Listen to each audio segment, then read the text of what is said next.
The Constitution of India is the highest authority in the country. Adopted on 26 November 1949, the Constitution came to effect on 26 January 1950.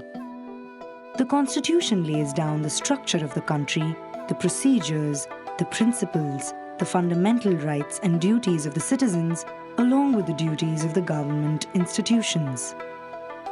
The Constitution of India is the lengthiest written constitution in the world. It declares India as a sovereign, secular, democratic republic. While drafting the Constitution, the framers drew their inspiration from various sources, keeping in mind the needs and conditions of the country.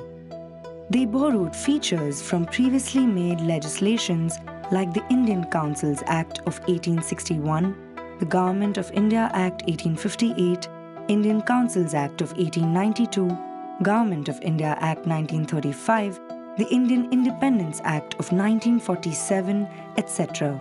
The framers were also influenced largely by other constitutions like the British Constitution, the US Constitution, the French Constitution, Australian Constitution, etc.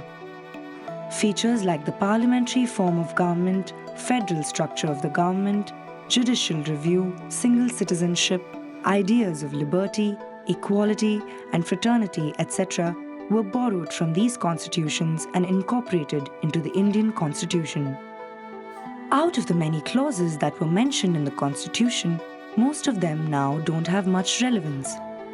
One such clause is Section 377 of the Indian Penal Code that criminalizes any form of homosexual acts.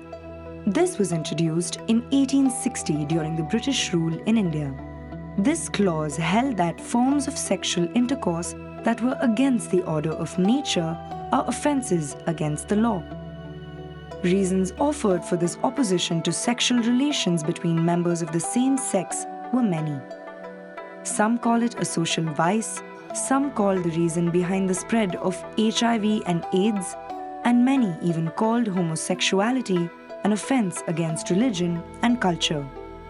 But Section 377 ended up being a constitutional way to discriminate against a specific group of Indian citizens, the LGBT, lesbian, gay, bisexual and transgender community. Because of Section 377, they face problems when they go to places like the police station or the hospital. This, of course, is in addition to the social stigma of being gay, something they have no control over. Section 377 is a blow to the dignity and the self-worth of these Indians. Section 377 is often used as a tool to harass, blackmail, and criminalize homosexuals. The stigma and prejudice also causes psychological problems among these individuals. Those who realize the intensity of the issue say the clause interferes with individual freedom and that the state has no right to discriminate against an individual based on his or her sexuality. In recent times, many countries have recognized the equal status of gay people. Some of these countries are Canada, US, Brazil, Argentina, etc. The idea of homosexuality in India, however, remains highly controversial. There are many places where homosexuals are discriminated against. The Constitution of India should not be one of these places.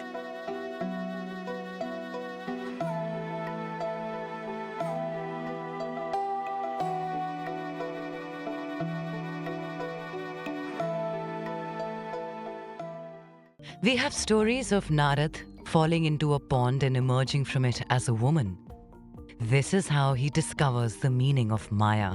My clingy girlfriend. Mafia Queens of Mumbai. 7 Secrets from Hindu Calendar Art. Brought to you as a video book. Only on Epicast.